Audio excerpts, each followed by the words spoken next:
I am a very intense and let's just say identifying phrase that whatever follows usually determines our deepest identity. It determines our deepest connections to ourselves and how we define what our lives are. I am Lauren. A lot of times we connect our identity to our names, and if someone were to ask you, who are you? How would you answer that question? Instinctively, you probably say your name. You'd probably say your location. You'd probably say where you work, where you go to school, where you live. You'd probably say something related to who you were raised by, or who your family is, or something of that sort. But I want to really challenge you to dig a little deeper into that term, I am.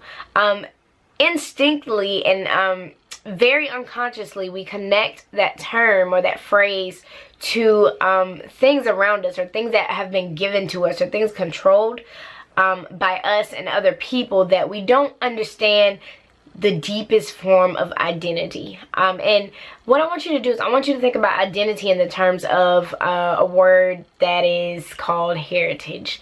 And if you think about the definition of heritage, heritage goes deeper than name and that kind of identity, or the surface level. But it's really digging into something that's given to you, something that you were allotted, something that you inherited, not in anyone's control, but based on just association, based on birth, based on culture, based on ethnicity.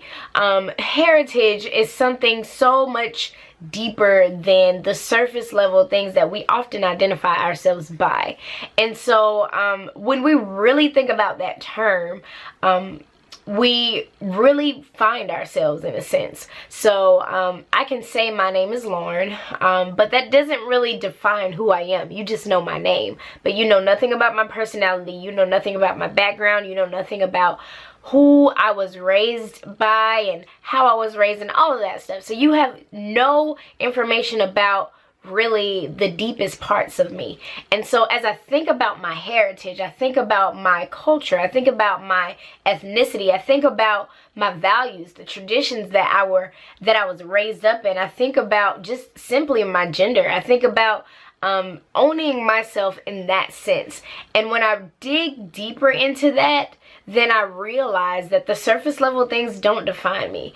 And I believe that's something that we are challenged to think about as we read Psalm 37, but in a more spiritual way. I love this chapter because it defines our heritage as believers. And so we have a name, but there is so much more to us because of Jesus, because of our faith in Christ. There is so much more to us than just our profession, than just a title of Christian, than just saying that we believe in Jesus. But we've been given something. We have an allotted inheritance given to us by our Father God, who doesn't just love us, but He created us. He intricately designed us to be something for a purpose. And so that's when we get into heritage and what we actually are destined to become as believers in Jesus Christ, because of our association, because of our adoption, because of the fact that we belong to Him.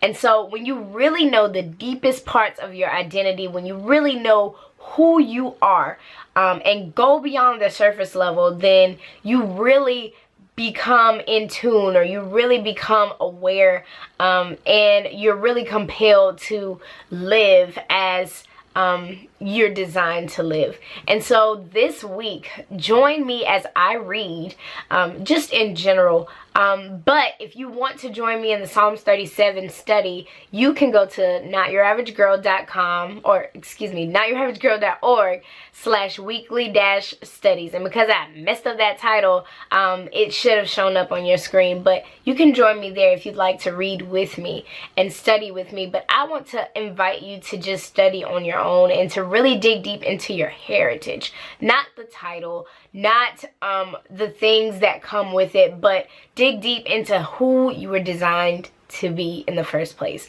And that in itself will produce fruit in you, and it will become or make you aware of your righteousness in God through Jesus Christ. Until next time, see ya.